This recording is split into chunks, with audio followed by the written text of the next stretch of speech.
Aí, gravar nesse computador eu coloquei e começou a gravar. Então tá certo. Agora tá certo. Boa. Então tá bom, gente. Vamos começar para não, né, não tomar muito tempo de vocês.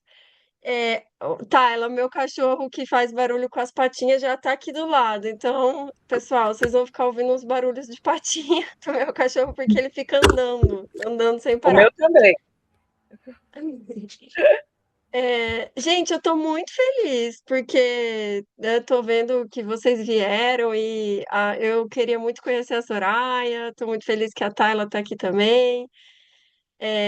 Eu tenho que ficar passando aqui para ver quem mais tá. Tem um pessoal que eu ainda não conheço, eu acho, né? O Daniel, a Sabrina. Quero agradecer muito a Gabriela e a Joana, que estão aqui de apoio, me apoiando. Elas são voluntárias do Fórum Animal. A gente tem feito muitas coisas juntas. A Gabriela ela é uma líder regional dos voluntários. Depois, Gabi, se você quiser contar um pouquinho também da sua experiência, e a Gabriela também vai participar de uma das rodas de conversa, porque ela é coordenadora de SEUA. A Joana também, eu acho que você é coordenadora também, né, Joana, de uma SEUA? Ou você só é membro de uma SEUA? Agora me deu Sou dúvida. membro, Ah, é sou membro. membro. Tá, legal.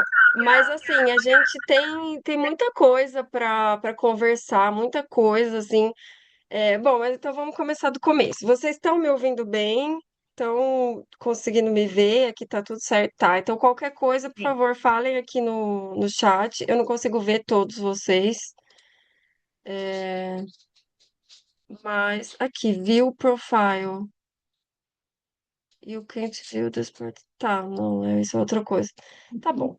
No É, WhatsApp, eu te quê? mandei no WhatsApp uma fotinha do ícone para tu clicar Ah, na deixa tua eu tela ver. para Zoom, Deixa eu ver. para Por tu ver, acaso, isso que aí tu consegue ver todo mundo. Fica a galeria de participantes. naquela estrelinha? Ao lado da estrelinha, dos quadradinhos, dos cubinhos. Agora vai ter vários cubinhos, tipo um cubo mágico. Ah, Pelo menos um. sim. Aí eu coloco o gallery. Ai, obrigada, Joana. Agora deu certo. Deu. Consigo ver todo mundo. Nossa, gente, tem bastante gente. Tô muito feliz. Tá. Então é isso. Bom, então. A ideia dessa nossa conversa de hoje é falar um pouquinho de por que um curso para SEUAS, né? Tipo, um curso para atuar em SEUAS, por quê? Então, eu vou falar um pouquinho sobre isso, mas eu vou falar um pouquinho sobre o Fórum Animal primeiro. Então, para quem não conhece, o Fórum Nacional de Proteção e Defesa Animal é uma ONG de proteção animal brasileira, totalmente brasileira, que tem mais de 25 anos de atuação, fez parte de vários momentos bem importantes assim da proteção animal do Brasil, como a lei de abate humanitário, por exemplo. Então, a presidente vitalícia do Fórum Animal, que é a Sônia Fonseca, ela assim que ela criou essa ONG, ela participou de várias ocasiões assim bem relevantes para a proteção animal no Brasil. Ela é bióloga e tal.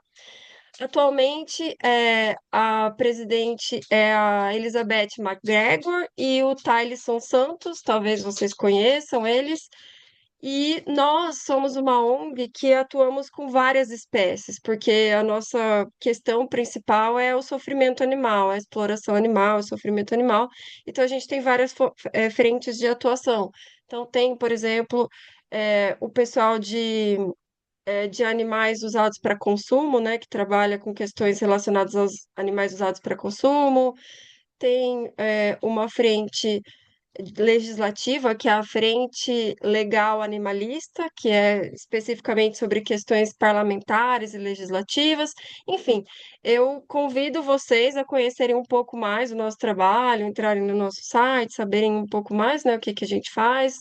A gente tem um perfil no Instagram, no LinkedIn, e uma das frentes do Fórum Animal é a frente de bioética, que é a frente que eu coordeno. No Fórum Animal eu já fiz várias outras coisas, eu estou desde 2017 no Fórum Animal, e 4 anos eu estou dedicada especificamente à bioética. E na bioética, a gente tem um projeto chamado Ciência Sem Jaulas, que é o projeto responsável por esse curso, é onde esse curso foi criado, nasceu. E todas essas iniciativas que a gente veio desenvolvendo nesses últimos 4 anos, relacionadas ao uso de animais em ensino e pesquisa, fazem parte desse projeto Ciência Sem Jaulas. O nosso foco, o nosso maior objetivo nesse projeto é reduzir o sofrimento dos animais no contexto da ciência. E quando eu falo ciência, eu estou falando ensino e pesquisa. E para isso a gente tem uma série de iniciativas, e uma delas é esse curso, e o objetivo desse curso é preparar as pessoas para atuarem de forma mais embasada, mais eficiente nas comissões de ética no uso de animais. Esse foi o objetivo, de nascimento do curso, foi focado nas SEUAs, na atuação nas SEUAs. Só que ao longo né, dos oferecimentos desse curso e as pessoas participando e tal, nós percebemos que ele é bem amplo, assim. Então, qualquer pessoa que se interesse pelo tema do uso de animais em pesquisa, e mais especificamente a proteção, né, do uso dos animais na ciência, pode fazer esse curso. Esse curso vai ser útil porque ele traz um panorama, assim, do uso de animais na ciência. E a gente foca em três aspectos principais, que é a parte legal, a parte ética e a parte científica. Então, como muitos de vocês, né, já sabem, participam de SEUAs e tudo mais, a gente. Então, por que um curso para SEUAs? Né? De uma resposta simples. Porque é muito complexo. Atuar em SEUA é muito complexo. E na nossa formação em geral, né, a maioria, eu vou conversar melhor com vocês daqui a pouco para entender um pouquinho mais, né, de vocês, mas assim, eu vi pelas inscrições do curso, pelas apresentações ali na plataforma, eu vi que tem muitos veterinários, muitas pessoas, né, da medicina veterinária, tem biólogos também, tem pessoal do direito, tem pessoas, né, de outras áreas, mas tem bastante gente da veterinária. Então, por exemplo, na nossa formação na veterinária, na biologia, a gente, zootecnia também, obrigada, Helenice. Então, na nossa formação, zootecnia, veterinária, biologia, a gente não tem esse preparo, a gente não aprende sobre ética, né? A gente tem aquela matéria de deontologia, às vezes ali, ética profissional, mas eu vou falar um pouquinho, sobre isso, com vocês até. A ética é uma área, de conhecimento, é uma área da filosofia e é uma área que estuda sistematicamente a atribuição de valores e os procedimentos de decisão moral, de decisão ética. Então, é uma área super sistemática de conhecimento. A gente tem periódicos acadêmicos, né? As revistas, acadêmicas de publicação, temos livros, temos filósofos que falam sobre isso, que estruturam, é, formas de analisar. Então, a ética é um conhecimento muito complexo, muito vasto, como outras áreas de conhecimento também. E aí, no curso, né, às vezes, na nossa formação de ciências biológicas, ciências da saúde, a gente não vê, com detalhes, né, como fazer uma avaliação ética, o que que é uma justificativa ética e tudo mais. E o tema de uso de animais na sociedade, não só na ciência em geral, né, para alimentação, entretenimento, outras coisas, está se tornando um tema cada vez mais bem explorado, cada vez mais questionado, e a gente tem diversas perspectivas para olhar para isso, para falar sobre isso. Então, respondendo de forma bem simples, porque é um curso para atuar nas selvas, é porque é um tema muito complexo, né? O uso de animais em ensino e pesquisa, e porque a gente não está preparado, a maioria de nós não está preparado. A Maria da Glória estava falando comigo aqui agora há pouco sobre isso, que ela está numa CEUA, e quando ela entrou na CEUA, quando ela chegou na CEUA, ela, né, ela é veterinária, então, vejam, é uma pessoa que tem um conhecimento, né, científico, que teve uma formação científica, e especificamente sobre animais, né, que Hum. é o tema das SEUAs, e mesmo assim ela teve dificuldade. Então, né, ela comentando que logo no começo ela já, ai meu Deus, eu não sei se eu vou aguentar, não sei se eu vou dar conta, né, e também por ela ter essa proximidade com a proteção animal, é, é bastante difícil. E quando eu comecei a atuar em SEUAs em 2017, a primeira SEUA que eu participei foi a SEUA da Fiocruz, do Instituto Oswaldo Cruz. E eu, né, já falei isso para vocês no vídeo de apresentação, acho que vocês devem ter visto. Eu, mesmo sendo veterinária, gostando muito de ciência, eu sou fascinada por ciência, eu tenho muita familiaridade com artigo científico, com pesquisa, com metodologia científica. E eu sou filósofa também, então eu tenho muita familiaridade com ética. Eu gosto muito de ética analítica, de métodos de decisão e tudo mais. E mesmo assim, eu achei muito difícil atuar na SEUA. Né, faltava tudo que eu precisava. As primeiras reuniões, né, que eu tive na SEUA, eu acho que, sei lá, talvez nos primeiros meses, todas as vezes eu tinha vontade de desistir. Eu pensava, não, eu não vou dar conta, é muito complexo, eu não consigo colocar um argumento, eu não consigo discutir, né? Enfim. Então, assim, a atuação em uma CEUA é uma coisa muito complexa e eu tenho certeza que a gente subestima muito essa complexidade, né? Porque eu não sei como que foi com vocês, né, sobre essa a participação em CEUAs, mas muitas vezes a gente entra lá, né? Entra numa comissão e já começa, assim, já começam a vir os protocolos para serem analisados e tal. E a gente nem tem tempo direito de entender o que que é isso, para que serve isso, como que isso pode ser feito da melhor maneira. Então é por isso que esse curso surgiu, porque as- assim como eu percebia essa dificuldade, eu comecei a comentar com outras pessoas que também eram da ciência e tudo mais, e da ética, e as pessoas relatavam a mesma coisa. Recentemente, nós, no Fórum Animal, nós temos feito um trabalho de indicar representantes da Sociedade Protetora dos Animais para SEUAs. Então, muitas SEUAs nos procuram, a gente tem até um sistema para isso já.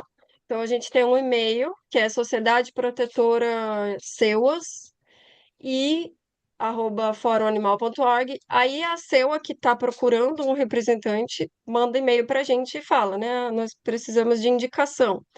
E aí a gente tem um banco de pessoas interessadas. Por exemplo, no final desse curso, eu vou passar para vocês um formulário para quem tem interesse em atuar em SEUA, para deixar lá registrar o seu interesse, porque se houver procura por representantes, a gente vai entrar em contato com essas pessoas que manifestaram interesse de acordo com as características que as pessoas informaram. Então, por exemplo, se a CEUA é uma CEUA que se reúne presencialmente em, sei lá, em Campinas, aí a gente vai lá no formulário, ver se tem alguém de Campinas que manifestou interesse. Aí eu entro em contato com a pessoa para entender também se a pessoa está alinhada com os nossos objetivos, porque aí a pessoa seria representante do Fórum Animal. A gente indica como representante do Fórum Animal, né? Então, vocês vão ver na aula de legislação e tudo mais que as ONGs podem indicar, né? ONGs legalmente estabelecidas no país podem indicar representantes. Então, é isso que a gente faz. Então, a gente conversa com a pessoa que manifestou interesse e que está ali no banco de possíveis, né, representantes. E se der tudo certo, a gente indica a pessoa. E aí, recentemente, foi indicada uma pessoa, assim, perfeita para atuar em SEUA, perfeita. Ela é da área de métodos alternativos, ela tem pós-doutorado, ela é formada em farmácia, tem mestrado e doutorado em pesquisa, enfim, é uma pessoa que poderia agregar muito em uma SEUA, e ela é especificamente da área de métodos alternativos, tem muito conhecimento sobre isso, mas ela não aguentou ficar na SEUA, porque é difícil, é justamente porque é muito difícil.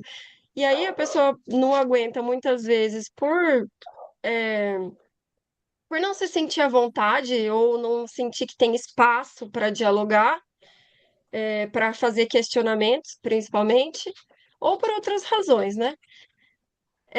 Eu vou deixar vocês falarem um pouquinho, para não ficar só um monólogo. Daqui a pouco eu vou apresentar também algumas coisas que eu trouxe, alguns dados, algumas coisas sobre comissões de ética, mas só para a gente se organizar. Então, nós vamos até 8h30. A ideia seria eu trazer um pouco meio tipo uma palestra mesmo, né? Nessas coisas que eu vou mostrar e tudo mais. E abrir para vocês falarem também, né? Trazerem perguntas, trazerem as colocações de vocês. Então, por favor, fiquem à vontade para abrir o microfone. Quem quiser falar, eu não vou chamar todo mundo para se apresentar, porque tem bastante gente, então ficaria, eu acho, tomaria muito tempo. Mas a gente tem lá na plataforma a gente tem aquele fórum lá, né, que de apresentação, apresente-se, se quiser. Eu tenho lido tudo que vocês colocam lá, não respondo tudo porque não dá tempo, mas eu tenho lido tudo, tô muito feliz, assim, com a diversidade de pessoas e com a qualidade, né, de vocês, assim, qualidade no sentido de formação mesmo, interesse, envolvimento com a proteção animal. Então, tanto tem muitas pessoas, né, veterinárias, eu vi que tem muitos membros de SEUA, coordenadores de SEUA, então acho que a gente está num ambiente assim, muito propício para dialogar, para debater, né? Estou lendo aqui o comentário do Daniel, que teve uma professora muito boa de bioética, bem-estar animal e deontologia no curso de medicina veterinária. Então, desde o primeiro ano já ando muito esclarecida. Ai, que bacana, Daniel, que ótimo. E muita sorte também. No meu curso, quando eu fiz, tinha uma disciplina, não era bem-estar animal, acho que era bioclimatologia. E lá falou um pouquinho de bem-estar animal, mas foi bem, bem raso, assim. Então, muito legal que você teve essa oportunidade. São raras mesmo as discussões. Então, quem quiser falar um pouco, trazer um pouco quem é de seu aqui, fiquem à vontade, pessoal, por favor. Se quiserem abrir a câmera também, acho que é legal, né? Aqui tá, aqui agora para mim tá aparecendo a Clarissa, a Maria da Glória. Eu acho que os outros é porque não abriram mesmo, né? Não é problema da minha visualização aqui. Eu vou começar a falar para desinibir as pessoas, né? Para não puxem bem Maravilha. uma pulsão, né? Vem uma pulsão. Na época que eu fiz medicina veterinária, tem bastante tempo, né? Eu me formei em 87 na UFMG, há 30, faço 39 anos esse ano de medicina veterinária. E naquela época a gente não tinha nem noção do que era bem-estar animal, nem se falava em bem-estar animal, apesar de eu ter tido dois mestres que eu iniciei minha profissão mexendo com equinos, hoje em dia eu mexo com cão e gato, e os dois tinham uma preocupação muito grande, doutor João Biondini e doutor Cleiton Eustáquio Braga, da UFMG, de cuidar dos animais. Então, eu trago esse amorzinho, esse cuidado, essa proteção desde lá de trás, né? E quando eu entrei definitivamente na clínica de pequenos, eu sempre fui muito rigorosa em relação de como que as pessoas tratam. Então, esse caminhar, quando chegou em É porque eu travei a porta 2014, aqui, funciona, trava. foi? Kleber, você tá falando com a gente? Ah, meu áudio abriu, gente, desculpa. Imagina, tudo bem. E quando chegou em 2014, eu resolvi fundar uma ONG de proteção animal, de cão e gato aqui no município. E aí as coisas foram aumentando. E acho que tem 1 ano ou 2 anos eu fui convidada a representar ONGs dentro de uma CEUA. E aí, como eu adoro desafio, eu falei, vou entrar. E foi um desafio gigantesco, porque a gente entra e a gente não sabe, na realidade, o que é que a gente está entrando, né? Apesar dessa ser de amigos queridos e tudo mais, dentro de um CTA, que é muito bonito, um lugar maravilhoso, mas a gente de clínica de pequenos, de proteção animal, quando entramos nesse meio, a gente entra e se assusta com várias coisas. Por que que tem que fazer uma eutanásia? Por que que está usando o animal? Por quê? Tanto por quê? Tanto por quê? E eu tive a sorte de ter uma pessoa dentro dessa célula que me segurou e me fez fazer alguns cursos e que eu botei meu pé no chão e consegui entender, mas não aceitar, né? E hoje, ele ter me avisado desse curso, eu acho que vai ser mais um divisor, porque as pessoas têm que entender as leis, que é fundamental. Eu já fui presidente do Conselho de Medicina Veterinária aqui do estado, e hoje sou vice-presidente da Anclivepa daqui. Então, é uma luta constante em questão de bem-estar. Então, esse curso, para mim, vai ser assim um divisor e de conhecimentos, né? Muitas leis, muita coisa para ler. Então, eu espero que todo mundo dê seu depoimento e fale de qualquer angústia, porque é assim que a gente leva o curso, né? A gente vai saber do que a gente tem que apoiar um e ao outro.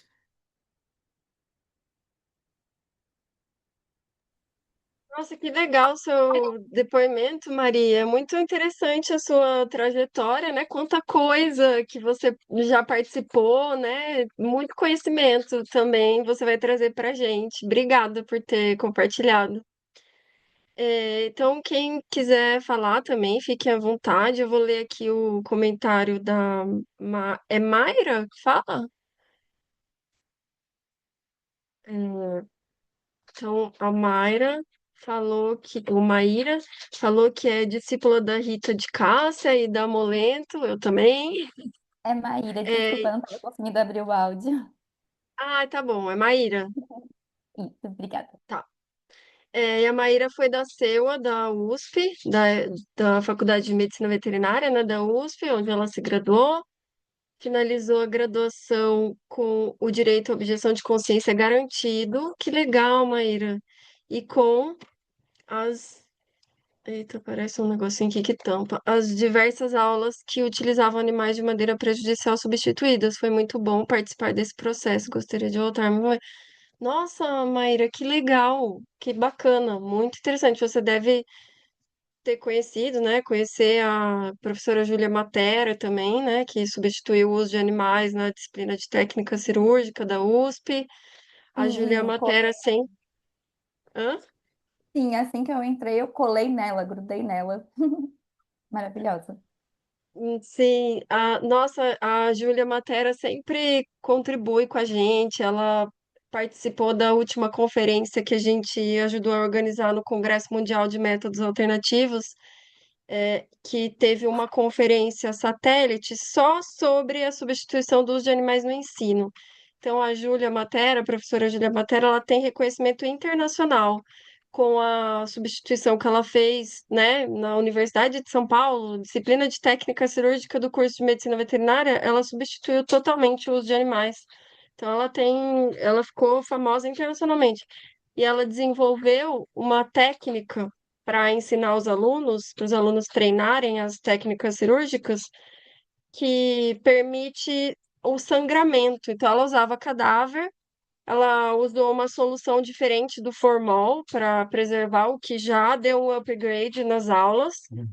Só que ainda tinha, ela sempre conta isso, que os professores ainda tinham resistência e falavam: os seus modelos não sangram, então não são bons, né, para os alunos aprenderem.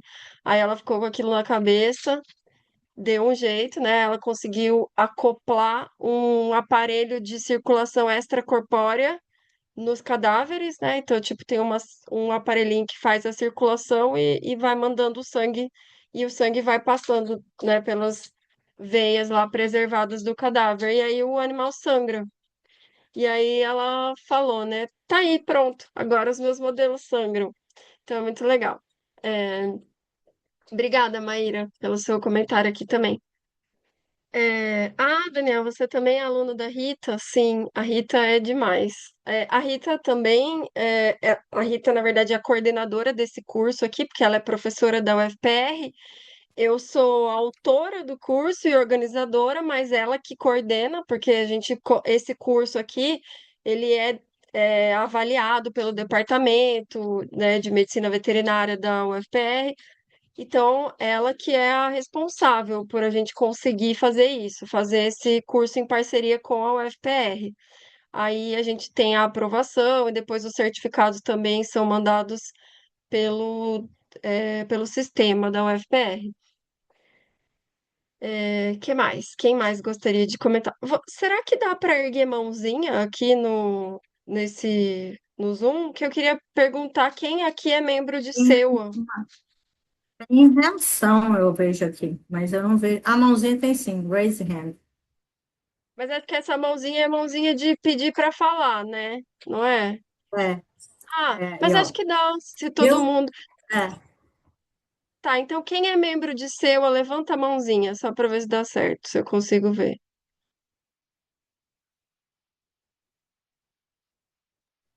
Eu não Parece que tô ninguém vendo aqui. levantou. Eu Na só não sei verdade, onde é. sim, aqui ainda. Eu não tô achando a mãozinha. tá Deixa no eu ver se eu. coração. Não sei se É Tem o aparece para ícone. Bom, Create. vocês. o meu Zoom tá em português. Tem o ícone reagir na barra de tarefas ali embaixo. É só clicar e vai ter lá, levantar a mão. E tem um coraçãozinho desenhado Isso.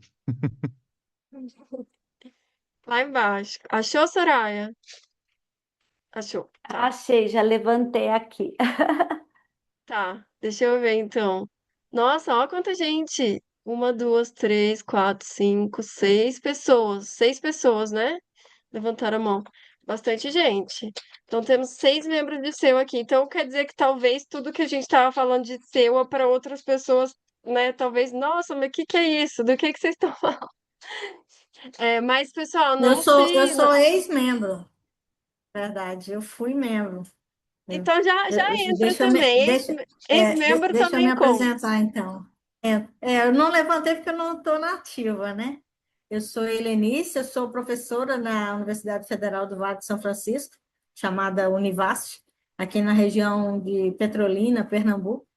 Mas sou mineira, formada em Viçosa, em zootecnia, e atuo na área da suinocultura, e aqui eu sou responsável pela disciplina também de cunicultura, né? Então, a CEUA, como por ser supervisora de setor, é uma obrigação também estar ciente também das funções, até supervisão em algumas disciplinas que os professores, até da medicina veterinária, precisam utilizar dos animais, né? Então, está por dentro disso, exigir o registro, né, da prática antes, né, que às vezes o professor quer desenvolver a aula sem ter a anuência da SEU ainda, né? Então, a universidade tem ficado em cima, né, a SEU tem agido assim. Há 4 anos que eu fiz parte da SEU, então o intuito no curso foi também dar uma atualizada, que quando você faz um curso, você acaba tendo que ler. Se fosse eu hoje parar, não dá, né?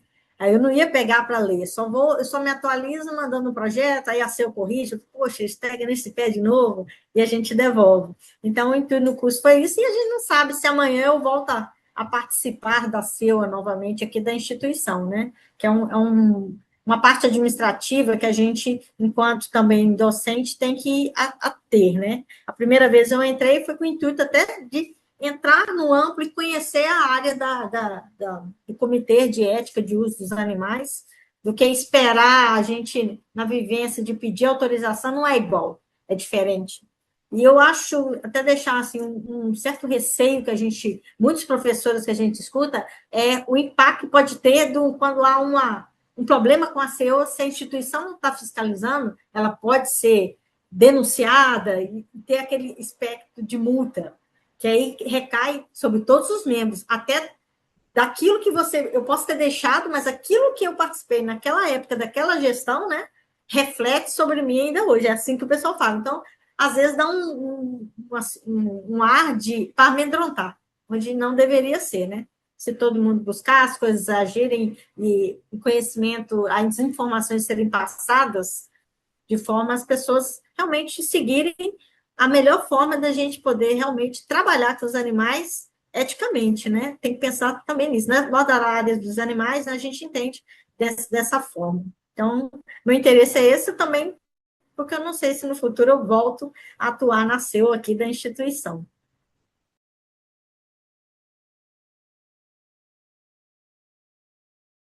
Opa, tava desligado. Obrigada, Helenice. E também, né, pensando no que você falou, mesmo que a pessoa não vá participar de SEUA, mas estando envolvida com essas questões, né, que nem você, com as disciplinas e tudo mais, é uma boa forma também de ficar por dentro, né, das novas resoluções normativas, por exemplo, dos novos métodos, do que está acontecendo, né? Então, mesmo que a pessoa não pretenda atuar em seu, eu acho que vale a pena ter essas discussões, essas conversas sobre esse assunto do uso de animais em ensino e pesquisa. Gente, o Igor apareceu, ó. Igor, eu tô falando isso porque apareceu, tipo, acho que o seu robozinho, o que grava, sabe?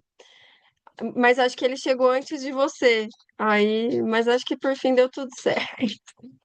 Alguém mais quer comentar alguma coisa, quer falar sobre a SEUA que participa, ou até comentar que não Então, tá entendendo nada do que a gente tá falando? não vou dizer não entender, aqui é o Kleber. Eu tive que fechar minha câmera porque eu tô com a internet instável, então fica travando muito. Mas vamos lá. Eu acho que eu tô na outra ponta da corda. Eu sou administrador, eu sou engenheiro de produção e eu sou coordenador de qualidade de um centro de pesquisa. Então, assim, ó, eu preciso muito da SEUA. Acho que esse conhecimento é extremamente válido porque nenhuma das atividades do centro funciona se a SEUA não aprovar ou se a gente não tiver aquele contato com a SEUA até para tirar dúvida. Porque, como eu disse, eu não sou da área animal diretamente, né? Eu trabalho com isso hoje, estou buscando conhecimento e aí você percebe o quão é importante esse trabalho. As pessoas às vezes estão acostumadas a ver, né, vamos dizer assim, o uso dos animais, como a Maria da Glória falou, né? A gente às vezes vê, mas fica com aquela ideia assim, nossa, tá maltratando, talvez ou não, né? Consentir que isso ocorra. Só que quem está na outra ponta da corda, vendo o experimento, vendo as coisas acontecerem e acompanhando as pessoas que dão esse aval, fala assim, ah, não, tá, esse protocolo está correto, dá para trabalhar com ele desse jeito. Ou o inverso, né? Gente, não dá. Vamos ter que mudar, a gente tem que mudar a estrutura, mudar o ambiente. Isso não vai ser legal. Então, eu acho que a ideia de, igual você falou, né? Vir buscar no curso um a mais até para a gente poder entender mais como que isso funciona é muito importante. E hoje, querendo ou não, as normas, né? A parte regulatória, a SEU, ela é indispensável para qualquer estrutura, qualquer parte de trabalho que a gente for fazer. Nossa, muito boa seu acréscimo, Kleber. Obrigada. E até eu queria aproveitar que você está aqui e que você está nessa área, né, de estar num centro de pesquisa, mas não ser da SEUA, porque assim, eu acho que todo mundo que eu já conversei até hoje que estava num centro de pesquisa era da SEUA, de uma SEUA. E para a gente comentar também com o pessoal o que que é essa coisa do centro de pesquisa. Eu não sei se vocês já ouviram falar, mas a gente costuma se referir a esses centros como CROs, que são Contract Research Organization, certo, Kleber? Isso, Vocês correto. usam. Então, Sim, talvez vocês vejam, né, essa expressão, porque quando a gente está falando de SEUAs e de perfil de SEUAs, a gente percebe algumas diferenças quando é CRO. Então, a gente tem as instituições de ensino, né, as universidades, que têm SEUAs, instituições de pesquisa, que muitas vezes são essas CROs. Então, só para vocês também já irem se familiarizando com a terminologia, para quem nunca ouviu, quando a gente fala isso, o CRO é isso que o Kleber faz. Então a gente pode aproveitar também para saber um pouco mais, né? Entender um pouco mais como que funciona nesses casos.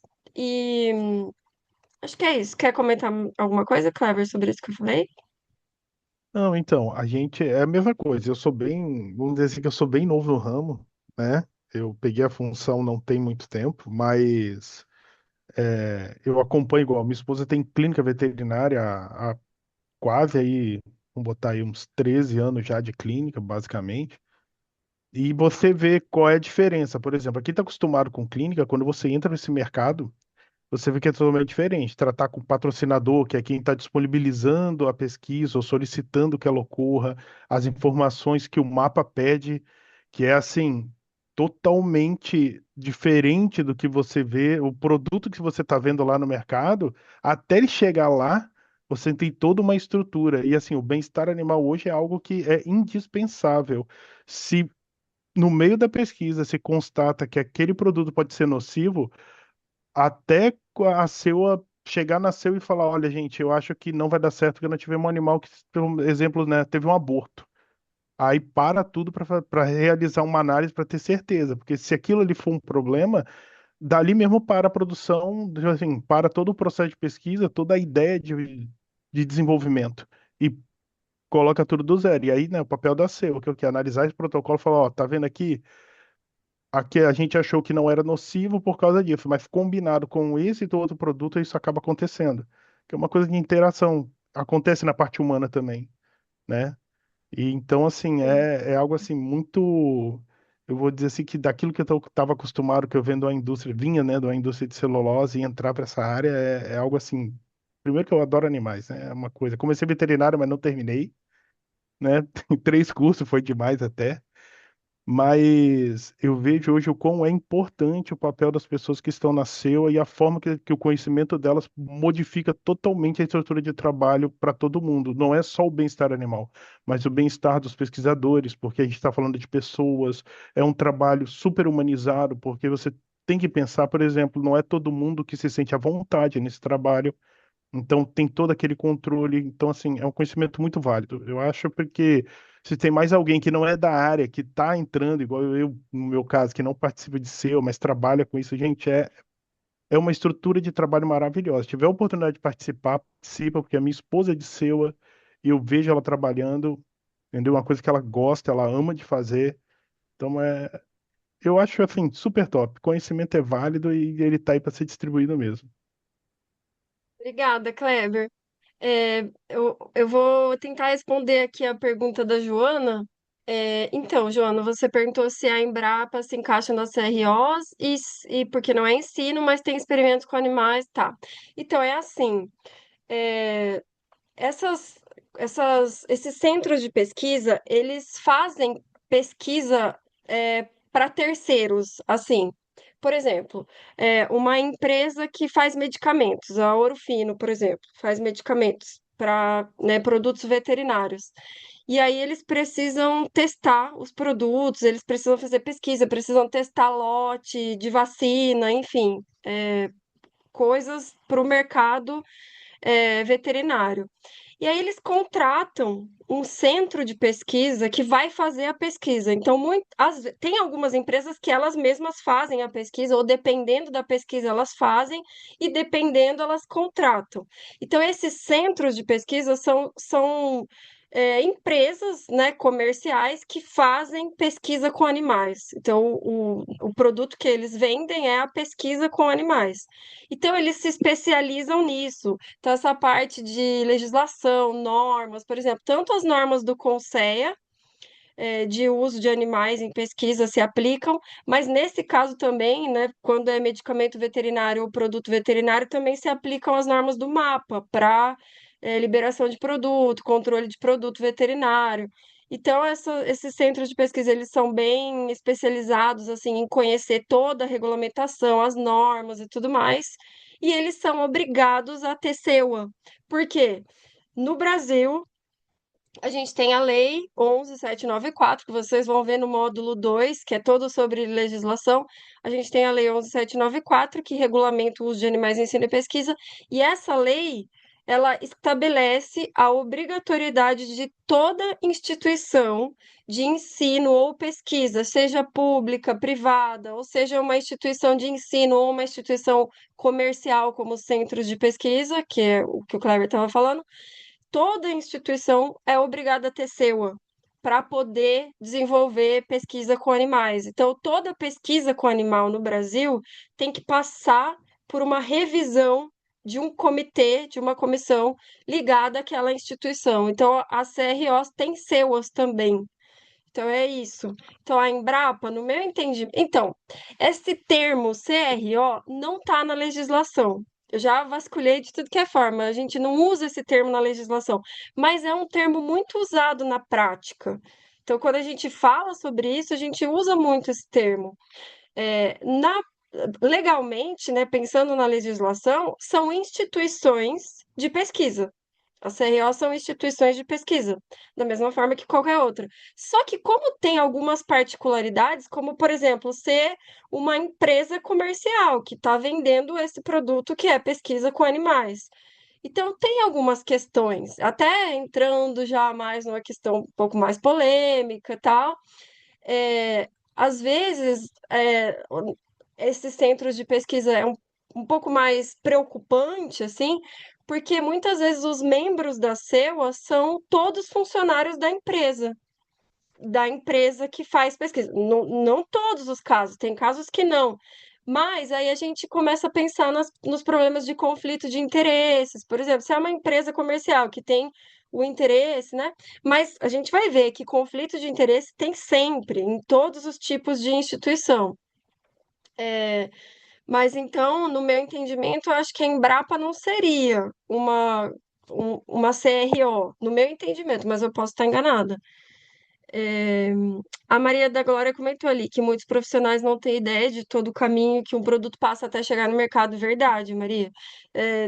Eu vejo que o pessoal não, nem sabe, às vezes, assim, tipo, um produto veterinário, um vermífugo, um antipulga, ele foi, né, passou por pesquisa, teve uma CEUA que aprovou aquela pesquisa e tudo mais. E o Kleber falou, a nossa não é o quê, Kleber?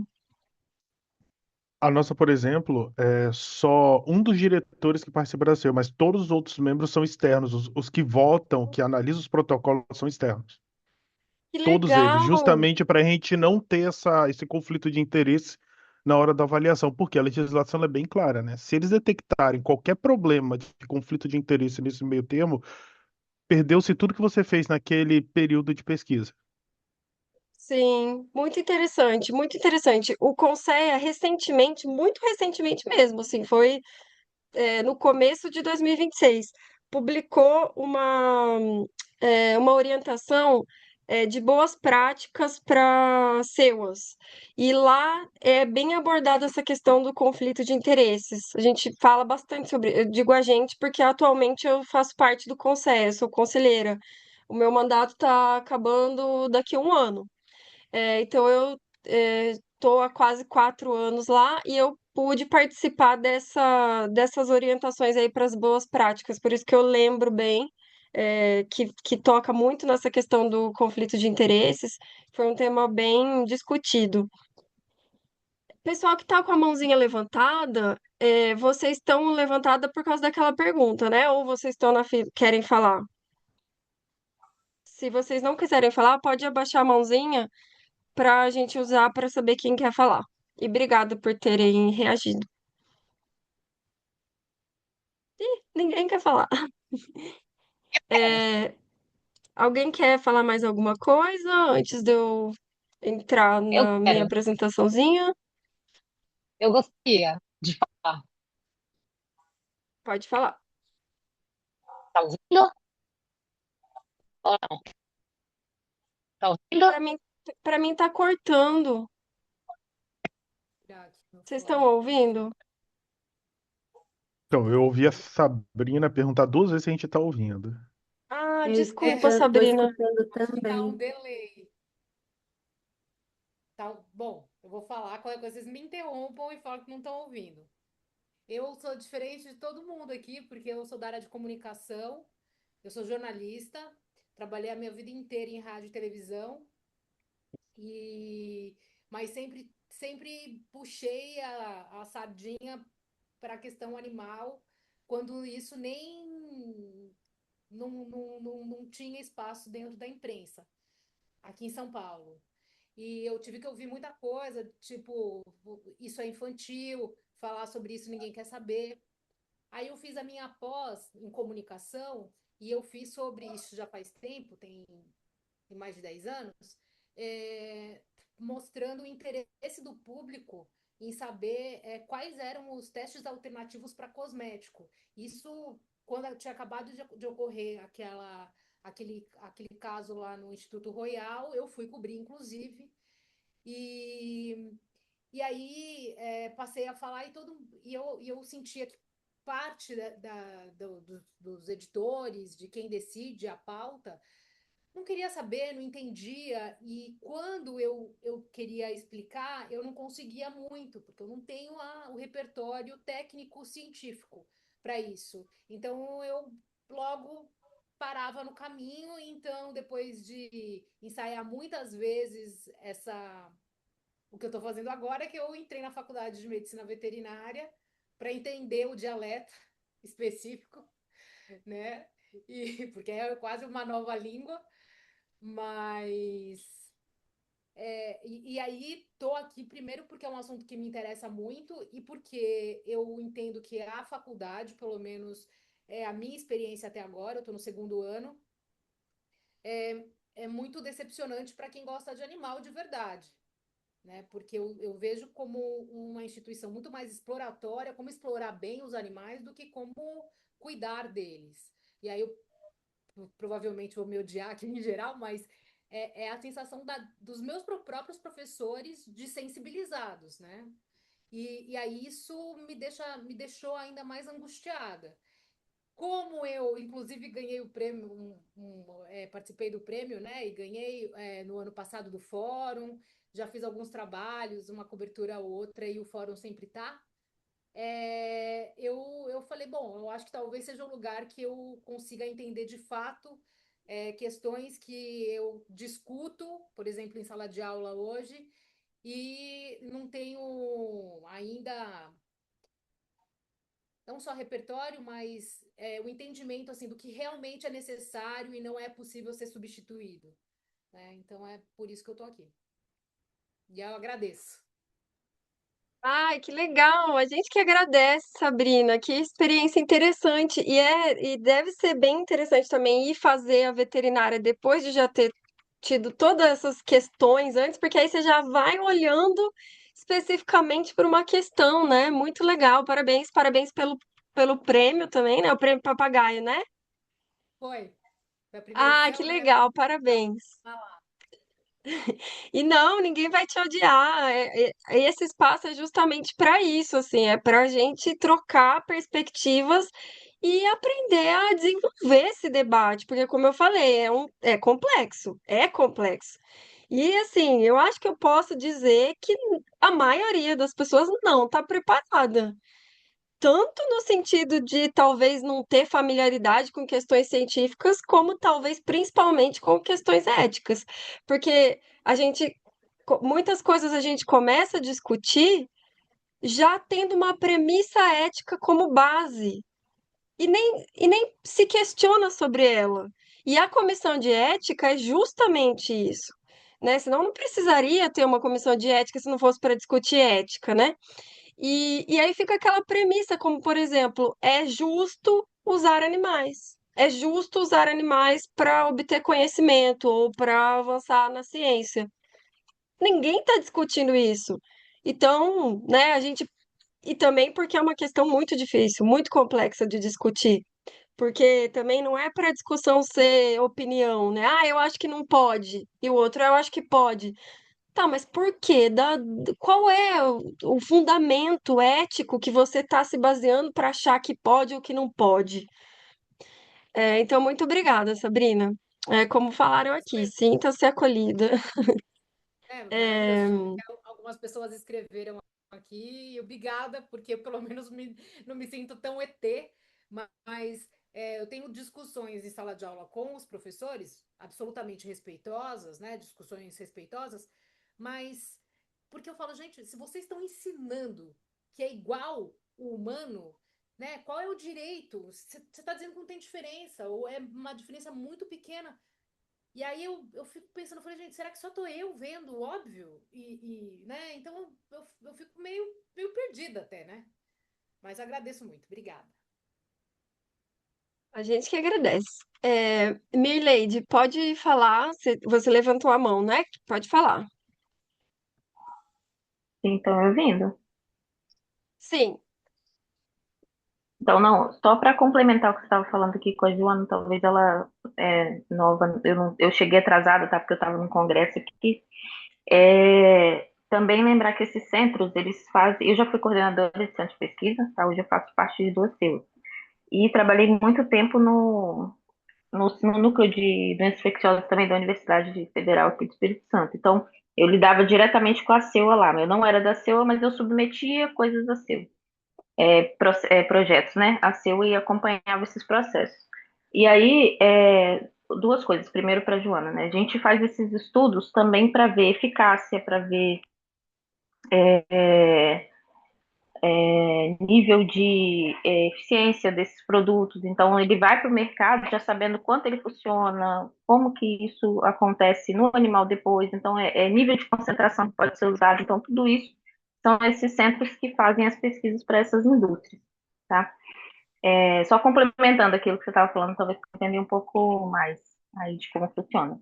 E a questão da CEUA na universidade, que eu sentia muita dificuldade. Às vezes, não tinha um veterinário na CEUA da universidade.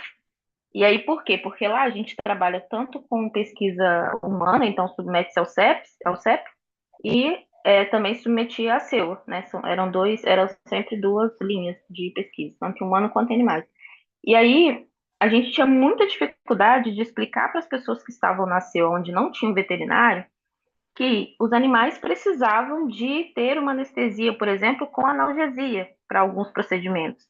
E eles queriam que a gente submetesse de acordo com o que eles achavam que era o protocolo. Eu tive uma briga muito grande com uma CEU por causa disso, porque a gente sabia que as anestesias que a gente estava aplicando, sem um medicamento para tirar a dor, de fato, isso não ia funcionar. E aí, até que eles entenderam isso para aprovar o projeto, para poder ir adiante, foi uma luta, porque não tinha um veterinário representando. Então, era muito complicado. Então, até na composição da CEU, na hora de fazer a CEU, as pessoas que estão montando têm que entender como funciona, né? Não é só porque, não, é biólogo, ele já mexeu com o animal. Não, tem que entender da situação, de todo o processo fisiológico do animal. Então, isso é muito importante. E eu tive muita dificuldade com isso, em submeter esses experimentos e passar para eles a necessidade de fazer o protocolo de acordo com aquilo que a gente conhecia dentro da medicina veterinária, entendeu? É só isso, é só uma contribuição. Obrigada, Mileide. Só aproveitando aqui, para não deixar passar, a nossa legislação, a 11794 e as resoluções normativas do CONSEA, exigem que a CEUA tenha uma composição mínima. A CEUA pode ter uma composição que acima da mínima que quiser, pode ter profissionais de diversas áreas, enfim, não tem restrição, mas existe uma composição mínima. E o veterinário, o médico veterinário é obrigatório na composição mínima. Então, a CEUA tem que ter minimamente veterinário, biólogo, pesquisador ou professor, né? Se for uma instituição de pesquisa, pesquisador, se for uma instituição de ensino, professor, e o representante da Sociedade Protetora dos Animais. Então, essa composição mínima é obrigatória. Aí a CEUA pode ter advogado, psicólogo, etólogo, primatólogo, enfim, pode ter é, vários outros conhecimentos e é desejável que tenha, mas o mínimo Sim. é obrigatório. Uhum. É, Sim. vou- É porque depois eles acabaram reformulando lá, mas assim, a questão toda é que tem uma outra coisa, por exemplo, eu sempre priorizo passar os estudos por uma reunião com a CEU toda junto, né, para a gente poder avaliar o estudo. E existem algumas instituições que passam o estudo, por exemplo, por dois membros da CEU. Então, se esses dois membros, por exemplo, não forem veterinários, complica, porque um pelo menos tinha que ser veterinário, você entende? E isso não acontecia. Então, acabava que a pessoa que estava lendo, ela não entendia que aquilo era necessário. E aí virava-se um questionamento de uma outra pessoa, que é de outra área, mesmo tendo na composição da seu um veterinário. Entendeu? Na hora que eu falei que não tinha veterinário, é porque às vezes na hora de fazer a leitura para aprovação, não caía na mão de veterinário. Então, assim, a gente sempre prioriza fazer essa aprovação nas células que eu estou hoje, com os membros todos presentes na reunião, ou pelo menos metade mais um, né, que é o ideal, mas que sempre tem o veterinário presente. Entendeu? É isso. Obrigada, Mirleide. É, Igor, você é o nosso tecnofílico aqui, porque agora apareceu que você está transcrevendo essa chamada. Eu não Pode sei, eu tentei falar. pelo computador. Desculpa, estão me escutando bem? Boa noite, Sim, gente, sim. tudo bem? Boa noite. Falo do Rio Grande do Sul, eu sou médico veterinário.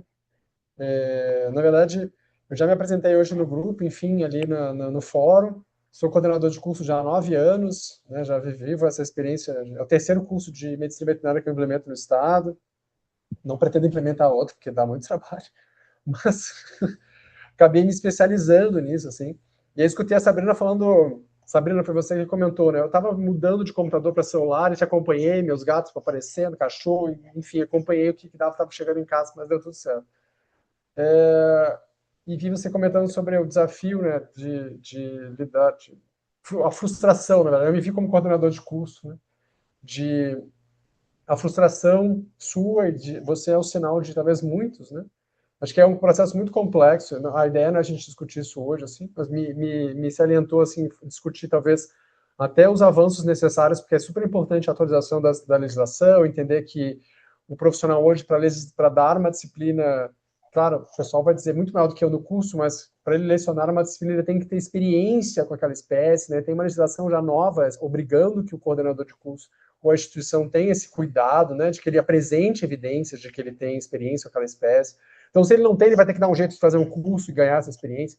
Então, tem tantas coisas que vêm se atualizando e que no passado, eu vou dizer que eu coordeno cursos desde 2015, né, implementei um curso, mudei para outro e implementei uma CEUA e expliquei a necessidade de uma CEUA para controlar o processo, expliquei para todo mundo que eu não posso coordenar a CEUA porque eu coordeno o curso de medicina veterinária, então é um conflito gigantesco de interesse, eu não posso coordenar, é difícil as pessoas entenderem isso, mas graças a Deus já consegui. Eu sou vice-coordenador, eu não consegui sair assim, eu sou vice-coordenador. E eu explico, pessoal, tem muitas coisas que eu não posso avaliar nada, porque vai ser o conflito de interesse. E aí, escutando o que você falou sobre a frustração de ver, talvez, os animais, né, serem impactados, ou até muito impactados em processos de ensino-aprendizagem, eu acho que entra numa reflexão que talvez não vai ser aqui que a gente vai conseguir fazer isso, mas que o Ministério da Educação, junto com o Ministério de Ciência e Tecnologia, deveriam conversar um pouco mais, né? Porque a CEU acaba sendo atrelada a um ministério, o Ministério da Educação pede umas coisas na DCN, na Diretriz Curricular Nacional do curso de Medicina Veterinária, que já está em 2019, a gente está em 2026, né? Enfim, então, o que a gente via com os animais, a gente já entendeu muito aprofundadamente o que precisaria para eles, né? A legislação vem mudando, e eu só vim falar assim, eu vim fazer esse curso mesmo, não é para a obrigação de estar na CEU e ter que fazer um curso, mas pelo meu papel como coordenador de curso. Né? Eu dou aula de deontologia, bioética e bem-estar animal já há muitos anos, e como coordenador de curso, a minha batalha é para que a gente entenda da melhor forma como entender, porque a Diretriz Curricular Nacional deixa claro que a presença de animais no processo de ensino-aprendizagem é essencial. Está lá, não sei o que estou dizendo, é o Ministério da Educação, que acaba colocando uma pressão nas costas de quem coordena aquilo ali, de que ele precisa ter evidência de que isso acontece. Mas a que preço? Que acho que é isso que a gente começa a discutir, né? A gente precisa talvez avançar, e aí acho que o curso ajuda a gente a refletir nas atualizações de legislação e das diferentes experiências de como a gente melhorar essa relação. Né? Fiquei muito interessado nessa proposta de técnica cirúrgica sem uso de animais, porque é muito complexo, né? Porque o mercado vai querer que ele saiba ter contato com animais. Né? Eu não quero me estender, como todo professor, vou falar para sempre, né? Enfim, Mas eu já saí de um modelo acadêmico que era zero cadáveres, zero, era só coisas virtuais e modelos sintéticos, não existia nem cadáver na anatomia, zero, zero, muito doido. E eu saí para um modelo que era só cadáver, e totalmente um mundo completamente diferente, era uma decisão institucional. E hoje eu transito entre as duas coisas. Vi que eu consigo olhar a questão sintética, mas eu uso cadáver, mas tem um termo de doação, eu não posso receber sem ter a ciência de onde ele veio. É bem cuidadoso quanto a isso. Há práticas com animais, que agora eu estou numa parte que começa a ter, somente após a aprovação da CEUA. Se não tem aprovação da CEUA, não tem prática ainda com animais, o professor tem que tomar esse cuidado. E acho que aí vem a grande preocupação de que talvez coordenadores de curso, e eu vou até sugerir à Comissão Estadual de Ensino do Rio Grande do Sul, que a gente coloque o curso, talvez, coloque para os coordenadores de curso, que eles façam um curso dessa natureza. Não, por ser coordenador de curso, para que ele se atente não só à legislação, mas que ele melhore a experiência para uma aluna, né, de que ela não se sinta impactada e frustrada, de que ela não consegue, de que ela fica questionando por que o animal está passando por aquilo, e não estou dizendo que ele tem que passar, mas que o professor que está ensinando não possa transformar aquele processo de aprendizagem em algo traumático e frustrante. Né? Acho que é isso. E que ele tem que respeitar as necessidades dos animais, né, que são cada vez mais colocados em foco, em evidência. Acho que era isso. Então, a minha preocupação é essa, assim, por isso que eu estou aqui. Para que eu possa melhorar a minha função como coordenador de curso. É isso. Que legal, Igor. Parabéns também pela sua dedicação, sua preocupação e sua trajetória aí também como coordenador e professor. É, Nossa, eu fico com vontade de comentar tudo que vocês falam e cada coisa que vocês falam já me lembra um monte, assim. Teve uma coisa que Maíra falou ali no comecinho, ela usou o termo uso prejudicial de animais. Aí eu já queria comentar, porque tem um pouco a ver com isso que o Igor falou, né? Tipo, que a ideia não é que a gente não tenha mais contato com os animais ou que não deixe de existir experimentos que envolvem animais, mas que deixem de ser prejudiciais, igual o que a gente tem atualmente com humanos. A gente tem experimentos com humanos, mas precisa do consentimento, não pode causar danos, tem que ter benefício, enfim. Então, né, isso já seria mais um outro assunto, mas a gente vai ter muita oportunidade para conversar. Vocês vão cansar de me ver. E eu só queria falar três coisas. Eu preparei alguns slides aqui porque eu não sabia muito como ia ser a nossa interação, mas como foi boa, a gente conversou bastante, já estamos quase esgotando nosso tempo. Tem pelo menos três coisinhas que eu queria falar. Deixa eu só compartilhar aqui com vocês. Só me falem se tá aparecendo. Minha tela tá aparecendo, vocês estão vendo? Deixa eu Sim. tirar esse negocinho. Sim. Aumentar aqui. Tá, ótimo. Então, eu queria comentar isso aqui, né? A gente vai falar disso outras vezes também. Mas, atualmente no Brasil, isso aqui é do site do Conceea. Esse número aqui, esse 1159, ele é atualizado em tempo real. Então, aqui vocês veem nessa tabela, né? As instituições de ensino ou pesquisa que estão cadastradas junto ao Conceea, que é o Conselho Nacional de Controle e Experimentação Animal. Vocês vão entender tudo isso melhor, para quem não está entendendo. Mas é só para vocês terem uma ideia da dimensão do que a gente está falando. Então, a gente tem 1.159 instituições de ensino ou pesquisa que usam animais cadastradas hoje no sistema oficial do Brasil. Ou seja, 1.159 SEUAs, pelo menos, porque todas essas instituições têm que ter SEUA. E algumas instituições têm mais de uma SEUA, como a Fiocruz, por exemplo, que tem várias SEUAs. A Embrapa tem várias SEUAs, né, de cada uma das Embrapas. E às vezes a USP, por exemplo, tem várias SEUAs, porque são vários departamentos, várias escolas, né? Então, isso. Só queria falar um pouco dessa magnitude. Então, né, cada uma dessas SEUAs tem que ter pelo menos essa composição mínima que eu falei, né? Pelo menos 8 pessoas, porque cada membro tem que ter o seu suplente, então titular e suplente. Então, o tanto de gente que a gente está falando, né? Dessas pessoas que estão tomando decisões sobre a vida dos animais, que estão participando de processos deliberativos sobre o que vai acontecer com os animais. Aí também queria trazer um pouco essa magnitude aqui da quantidade de uso, né? Então, quando a gente fala em uso de animais na ciência hoje, a gente pode dizer que é a segunda maior atividade de exploração animal, né, feita pelos humanos, no sentido de ser algo que é regulamentado, que acontece globalmente em vários países, que tem uma sistematização para isso.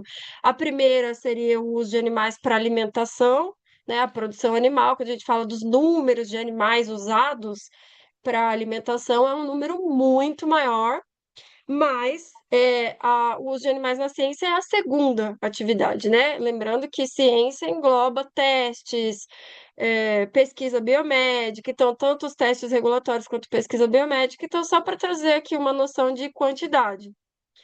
Então, a gente tem esse artigo aqui de 2019, que é o único artigo que, assim, confiável, artigo indexado e tal, que a gente usa para falar sobre a estimativa mundial de uso de animais. Então, são 200 milhões, né, nessa estimativa que foi feita, 200 milhões de animais usados para fins de ensino e pesquisa globalmente, por ano. No Brasil, é cerca de 2 milhões, de acordo com o relatório do Conselho de 2024, que foi a primeira fonte oficial com dados de uso de animais do Brasil, foi 2024. Vejam como demorou para ter dados oficiais dessa magnitude de uso no Brasil. E o Brasil está entre os países que mais usam animais, né? Pelo menos entre os 10 que mais usam animais. Então, aqui, né, esse gráfico desse mesmo artigo mostra isso, né, que o Brasil está ali em sétimo lugar no uso de animais nessa época, né? E então é um sistema que produz exploração, morte, sofrimento com frequência. Então, por isso tem a questão ética, por isso existem os comitês de ética. Eu vou passar aqui bem rápido, porque eu não vou falar tudo. Eu queria falar isso aqui também, mas não vai dar muito tempo. Mas assim, eu já falei um pouco, né, que a ética é uma área da filosofia. E é interessante, né? Mas eu acho que não vai dar tempo de entrar nisso, porque eu quero ir direto para uma outra coisa.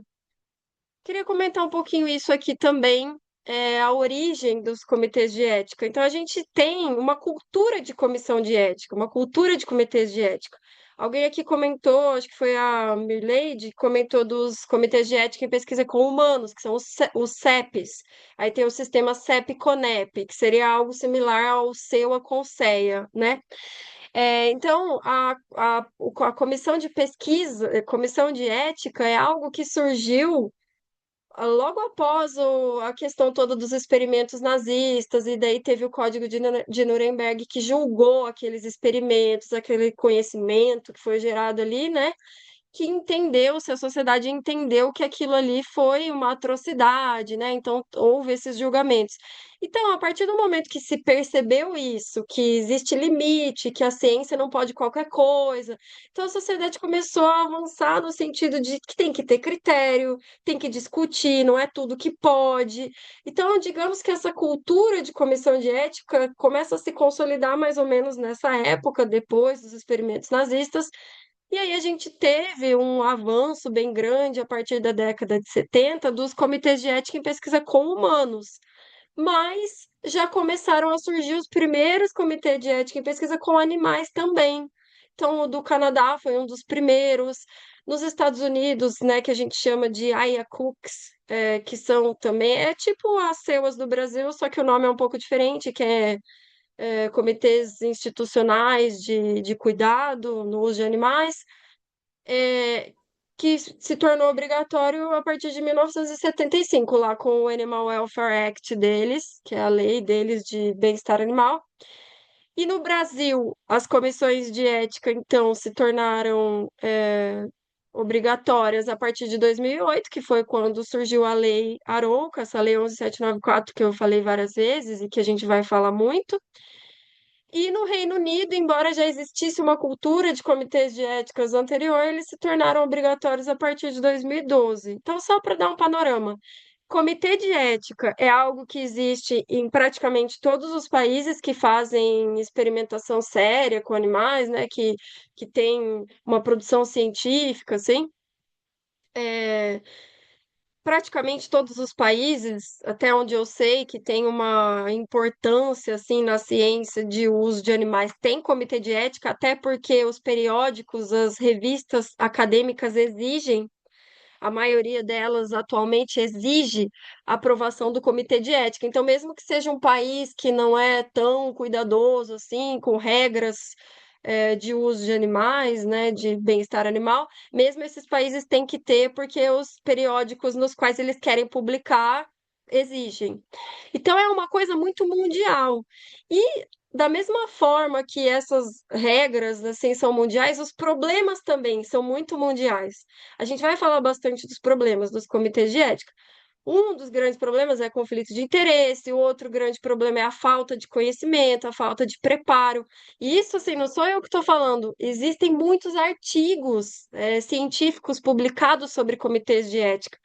Eu estou bem familiarizada com esse assunto porque a minha pesquisa de pós-doutorado foi sobre isso, sobre a, a relação nas comissões de ética, a representatividade da Sociedade Protetora dos Animais, as dificuldades. Então, eu pesquisei muito sobre comitês de ética em todos os países, assim, né? E a partir das publicações científicas que estão disponíveis nas bases de dados. E aí, o interessante é, logo eu pretendo que o artigo que eu escrevi na minha pesquisa de pós-doc seja publicado, eu vou compartilhar, claro. Mas uma coisa interessante que apareceu foi como os problemas são parecidos, os problemas relatados pelas comissões de ética. E essa coisa da falta de preparo, de conhecimento em ética é muito falado. A gente tem muito uma cultura de seguir protocolo regulatório.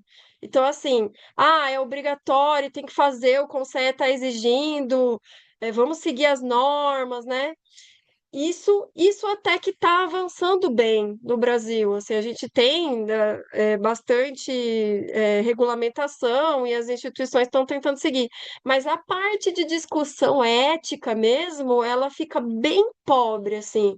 A gente está mais acostumado a lidar com a legislação e aí lê as resoluções normativas, tenta seguir e tal.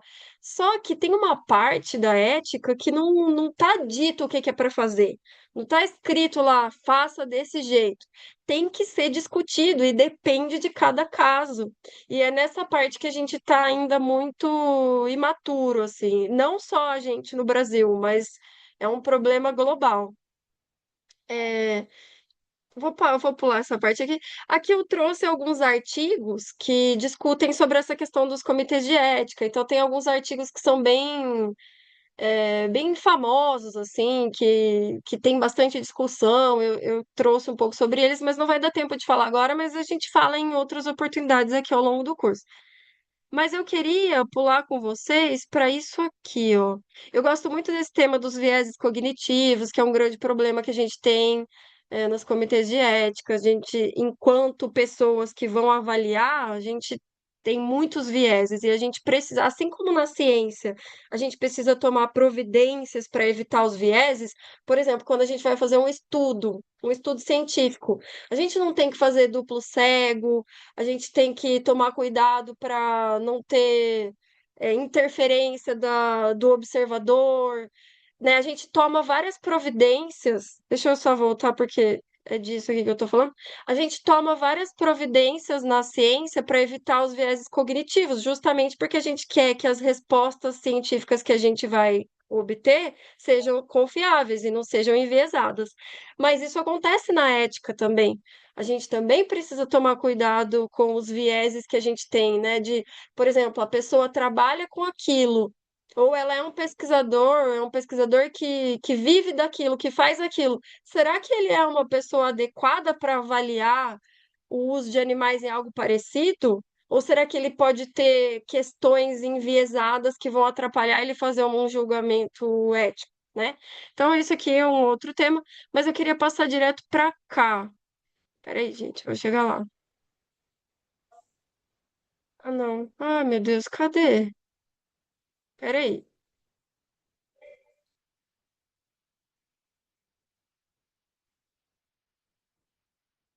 Ah, não tô achando. Peraí. Só um pouquinho, tá, gente? Que é muito importante, eu preciso falar isso. Onde que eu vou ter colocado?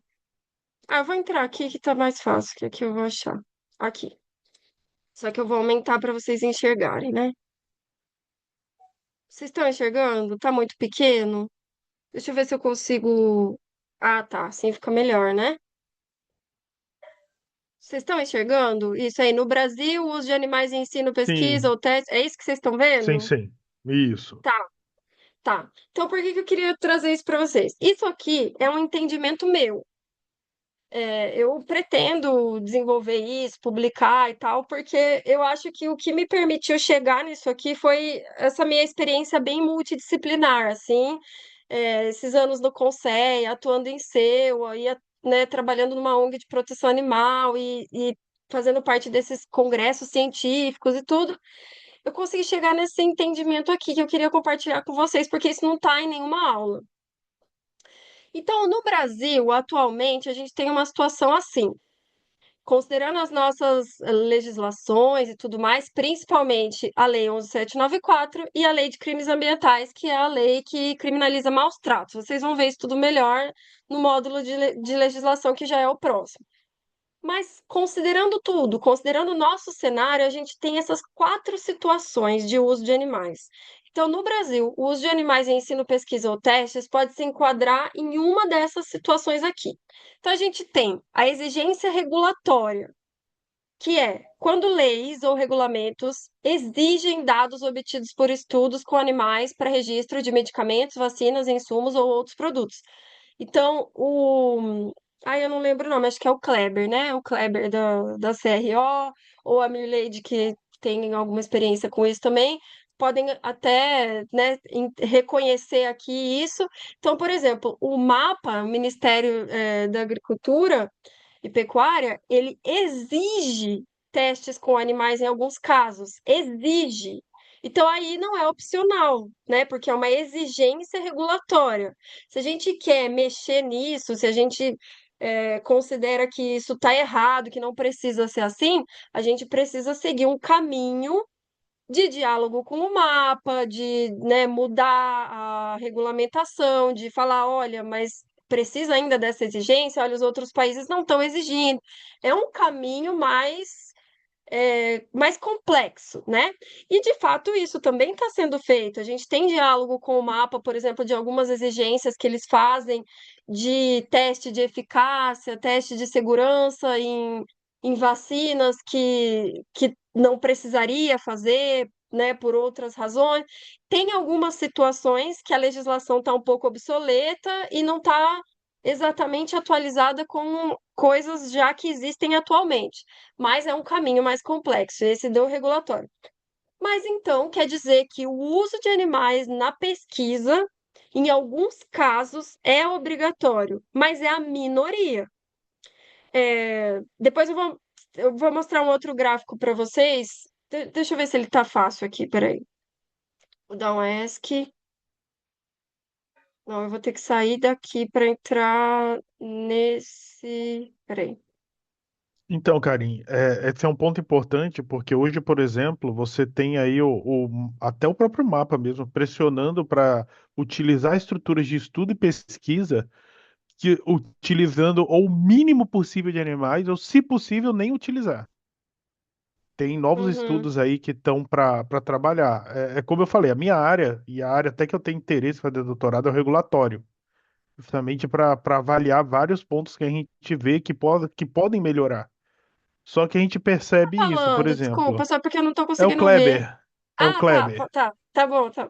E aí é um ponto, porque, por exemplo, quando um medicamento ele está vencendo no mercado, você tem que revalidar esse estudo de eficácia dele. E aí você tem que fazer com um grupo mínimo de animais. Entendeu? Sendo que, Sim, igual você falou, talvez com alguma estrutura de molécula, alguma outra estrutura de estudo in vitro, a gente não precisaria. Porque não mudou a composição, você não teve nenhum aditivo a mais, é só mesmo uma revalidação dentro da estrutura dele para ele poder continuar no mercado. sim. É exatamente isso que o Kleber tá falando. E aí, tem alguns casos que a própria CRO ou a empresa que tem que fazer, acho que mais nesse exemplo que eu vou dar, mais a empresa que vai liberar o medicamento. Para ela, não é interessante ela usar tantos animais assim, porque custa caro.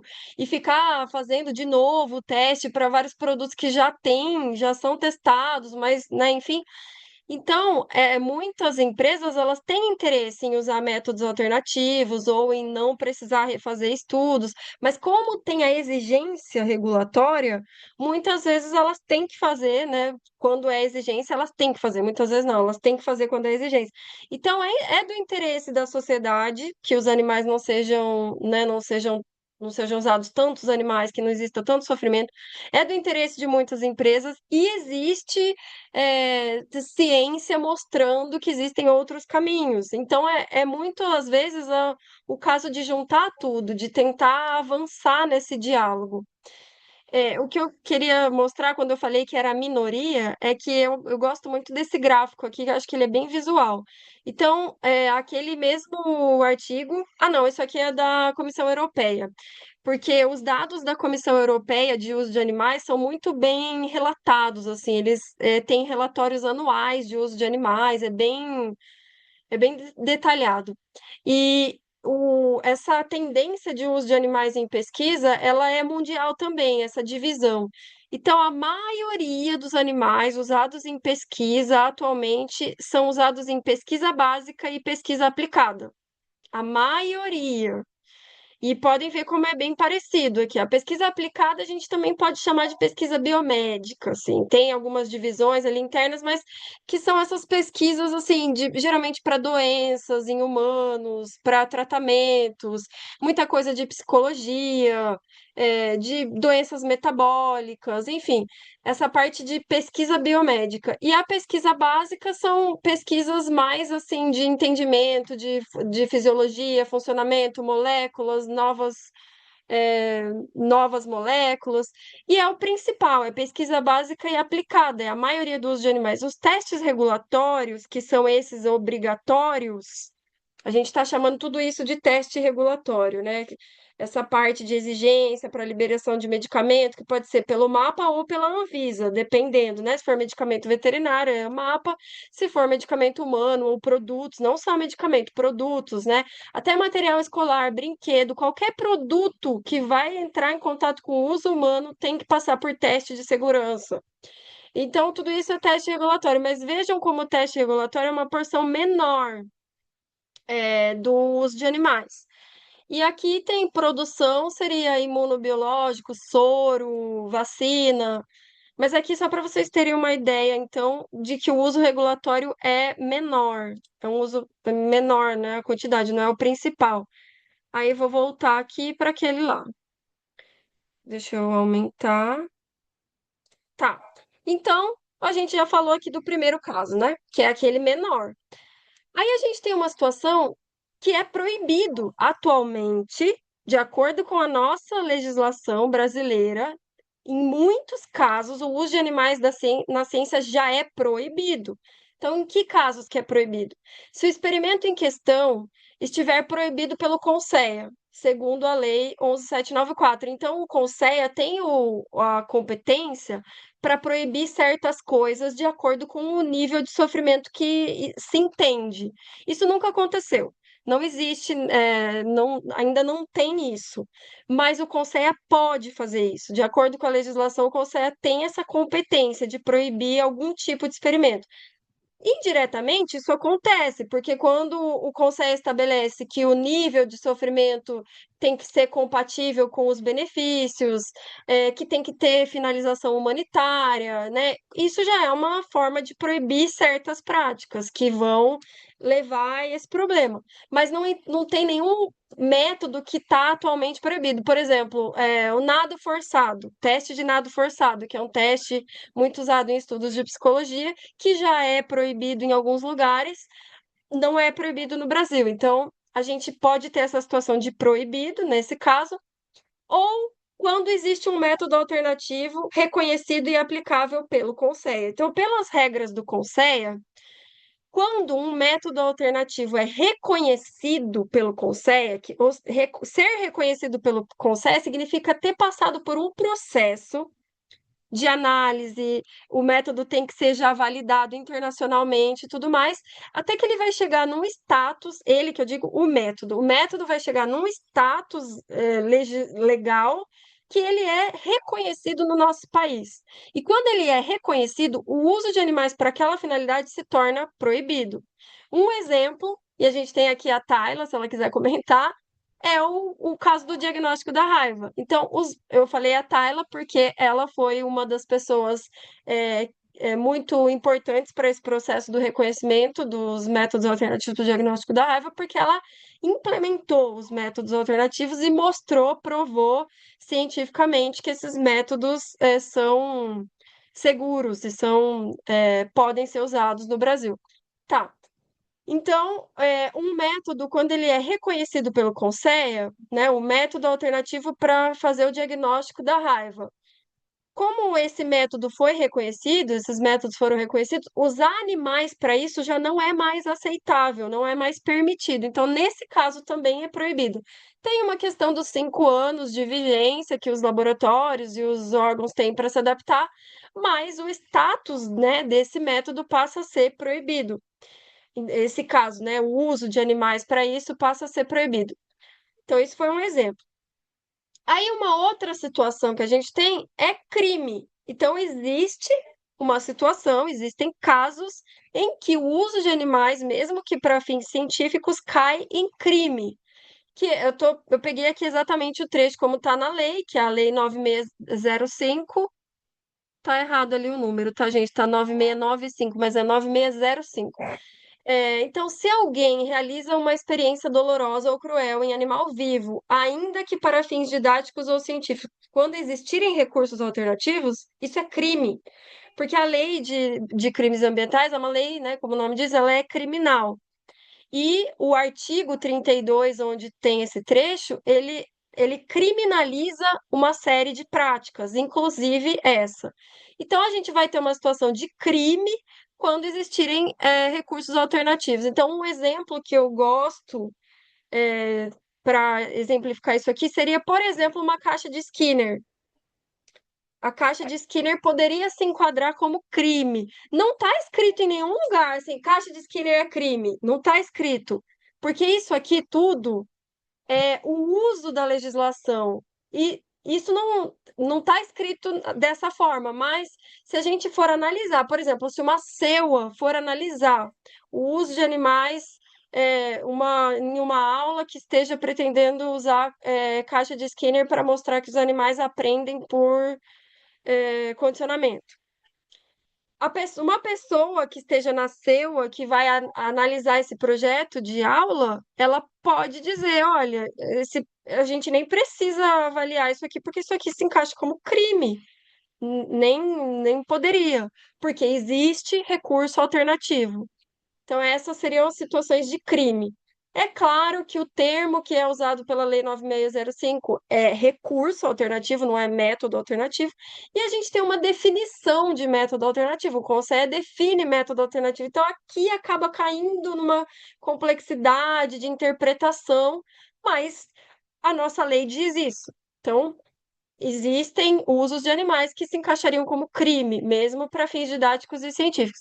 E a gente tem aqui o principal, que é o que eu queria focar, que é esse opcional.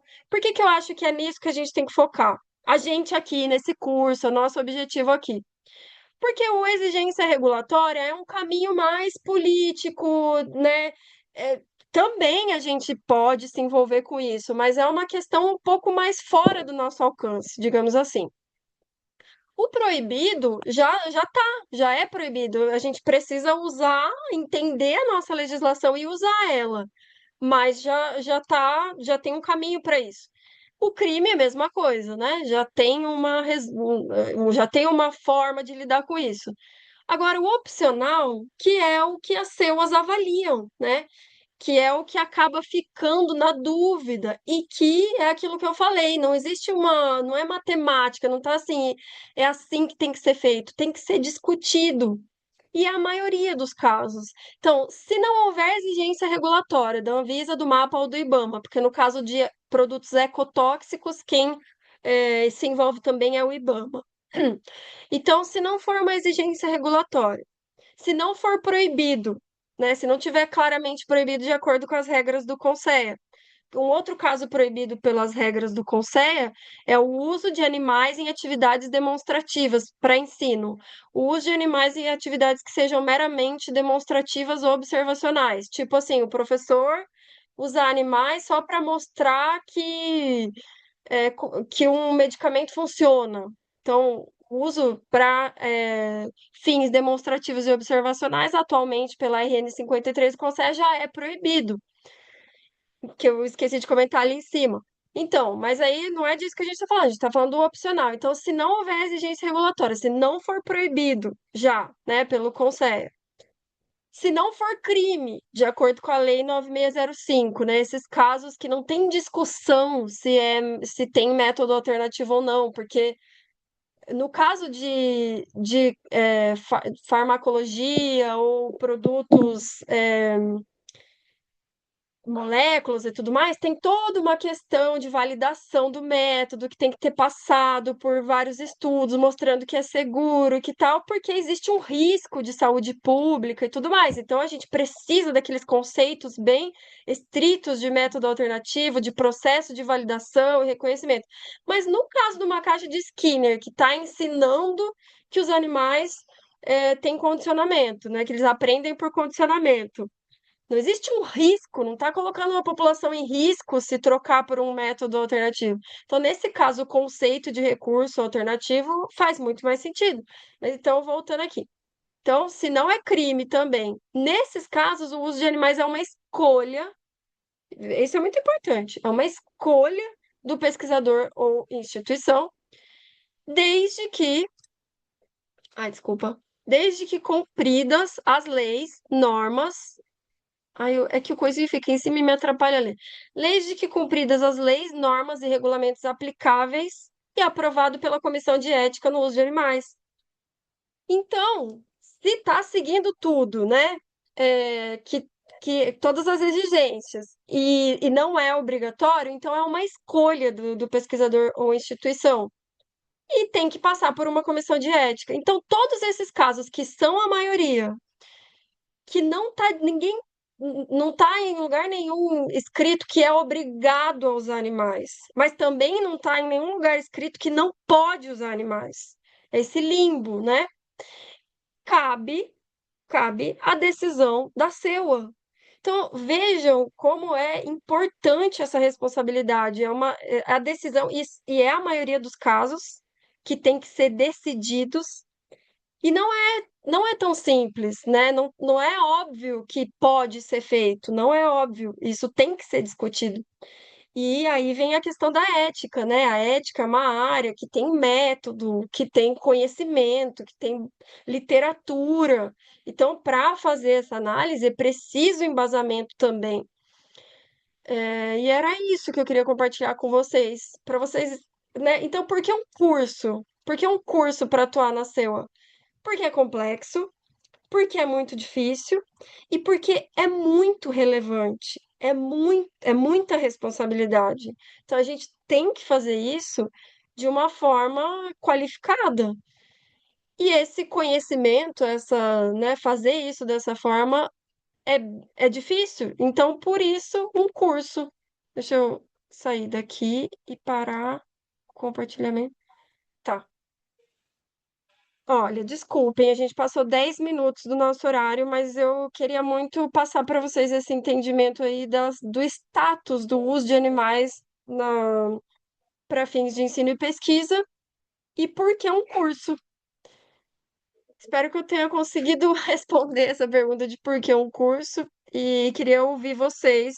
Quem quiser sair, pode sair, né? Que a gente já passou do nosso horário, mas quem quiser continuar e quiser comentar alguma coisa, gostaria de ouvi-los. Deixa eu ver se aqui os comentários, gente. Nossa, tem bastante. Então, peraí.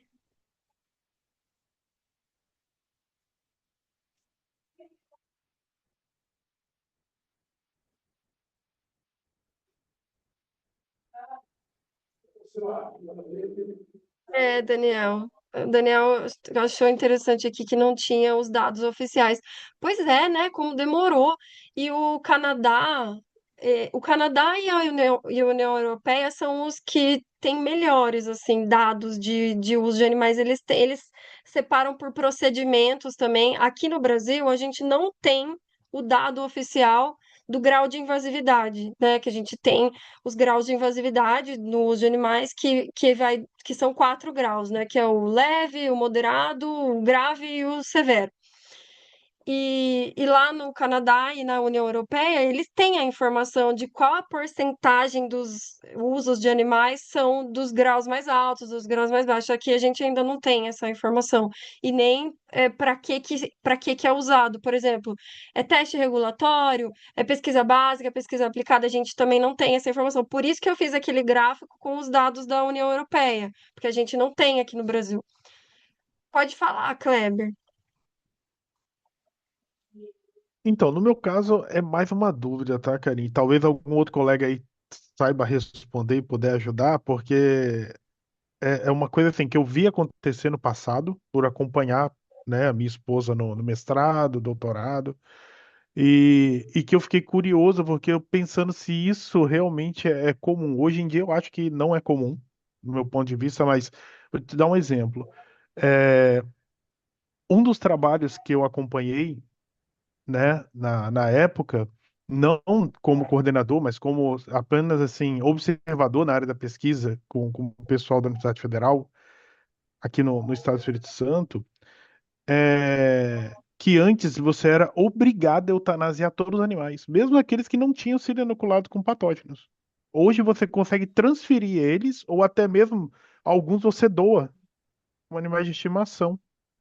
Então eu fico nessa dúvida, porque, por exemplo, acabou a pesquisa, não tem nada e não doa, ainda tem locais que eutanasia todos os animais saudáveis, que assim, não tem nem motivo para fazer isso, sabe?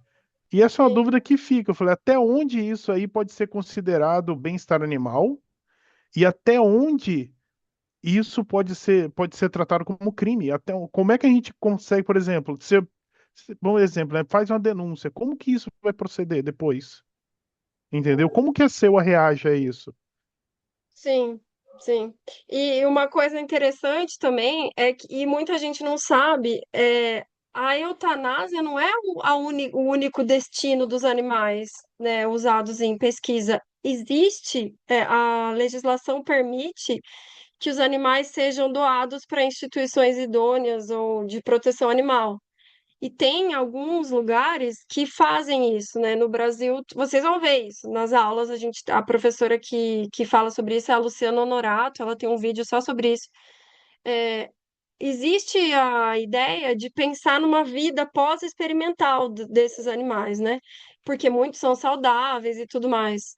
E fica uma questão, né? Se a gente fala tanto em qualidade de vida, em bem-estar animal, por que não fazer isso, né? Por que não permitir que esses animais tenham experiências positivas também, né? E não só as experiências negativas. Então, isso é uma questão também a ser discutida e todas as complexidades que vêm com isso, né? Pode falar, Alexandre. Oi, Karen, tudo bom? Eu sou a Alexandra, eu sou médica veterinária. Eu tenho uma pergunta para fazer, mas não tem muito a ver com o que está sendo discutido. É apenas para eu confirmar se esses encontros da quinta-feira, mesmo aqueles que não serão, mesmo aqueles encontros que serão com convidados, eles serão todos gravados e se a gente pode assistir depois, ou se é obrigatório assistir no dia. Eu te digo isso pelo seguinte. Eu não moro no Brasil, eu moro nos Emirados Árabes e a diferença de fuso horário é de 7 horas a mais do que no Brasil. Vocês estão agora por volta de 8h47 da noite da quinta-feira e eu já estou às 3h47 da manhã da sexta. Então, isso fica muito, muito complicado às vezes para eu conseguir estar entre 2h e 3h30 da manhã, quando aí são entre 7h e 8h30 da noite. Essa é a minha pergunta. Ah, bom que você perguntou isso, porque pode ser a dúvida de outras pessoas também, né? Eu expliquei isso bem direitinho no vídeo introdutório, né, do vídeo de apresentação do curso, e também está explicado bem certinho no funcionamento do curso, no material do funcionamento do curso, que está ali no módulo 1 e tudo. Mas, caso vocês não tenham visto ainda, e eu acho que é bem importante vocês verem, mas caso não tenham visto ainda, não é obrigatória a participação nesses encontros síncronos e é possível assistir depois, vai ficar gravado. Eu espero que dê tudo certo e eu consiga colocar essa gravação lá na plataforma. Mas vocês viram, né, que eu sou meio pateta e eu até já tinha comentado isso no vídeo lá que, né, espero que dê tudo certo. É para dar tudo certo e é para ficar disponível lá a gravação no, em cada módulo. Então, fique tranquila, se você não puder estar aqui, vai dar para assistir depois. Tá, certamente, obrigada. Eu assisti, mas eu queria só confirmar, porque eu preciso, eu estou no escuro aqui, porque meu marido está dormindo, meus cachorros estão dormindo, está todo mundo dormindo. É de madrugada aqui, só eu que estou acordada, então eu estou no total escuro, para não despertar ninguém, entende? Mas é isso, eu gostei muito do encontro, Obrigada muito pelo obrigada seu pela esforço de oportunidade. estar aqui com a gente. Obrigada. Oi, imagina, boa noite para todo mundo, ou não sei, bom dia para mim aqui. Vai descansar, dorme. Tudo bem, tchau, tchau, É, pessoal. mas que bom que você veio. E aí você fica mais tranquila, né? Que vai dar para você assistir. Bom, gente, quem mais gostaria de falar? Esse entendimento que eu trouxe aí desses casos, isso já estava claro para vocês? Vocês já tinham pensado nisso? E também queria saber se a minha tentativa de responder essa pergunta, por que um curso para SEOs? Se eu conseguir responder, se vocês ainda têm dúvidas, né? Por que um curso?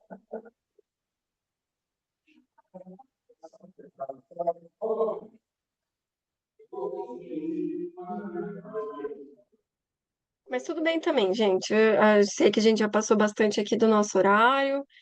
Acho que podemos ir encerrando. Ah, obrigada, Kido. Perfeitamente, ô Carinha. Acho que todo mundo que está aqui, pelos comentários do pessoal, a gente percebe que assim, o conhecimento é extremamente válido, responde muitas dúvidas, principalmente para, igual no meu caso, que eu estou no mercado, mas tem muita coisa, igual eu te falei, tem coisas que às vezes não entram na nossa cabeça, que a gente, igual você falou, falando de bem-estar, falando de condições melhores, né, de vida, a gente não consegue entender. E aí, sim, tá trazendo luz a muita coisa que estava ali meio que encoberta ali na escuridão, tá? Então, agradecido mesmo. Obrigada, gente. Então, acho que assim, acho que a gente está começando super bem. Usem os fóruns, falem, tragam questões. A ideia é ninguém ficar julgando ninguém. A gente está aqui para aprender, para avançar, né?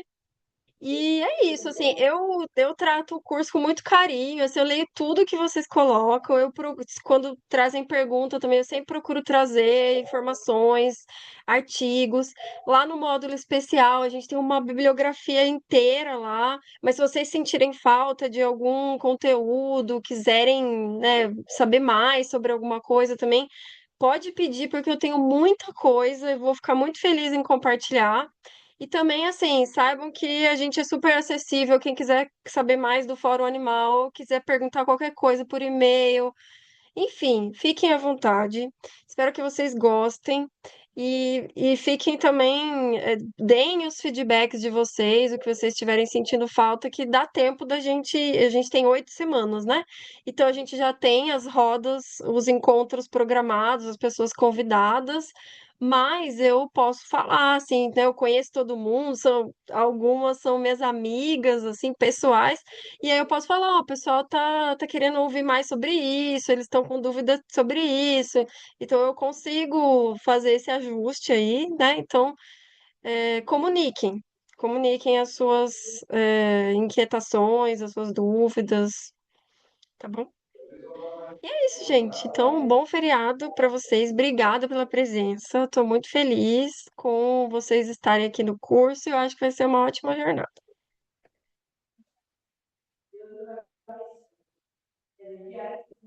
Tchau, gente. Tchau. Todo mundo. Tchau, tchau. Tchau, tchau, gente. Até mais.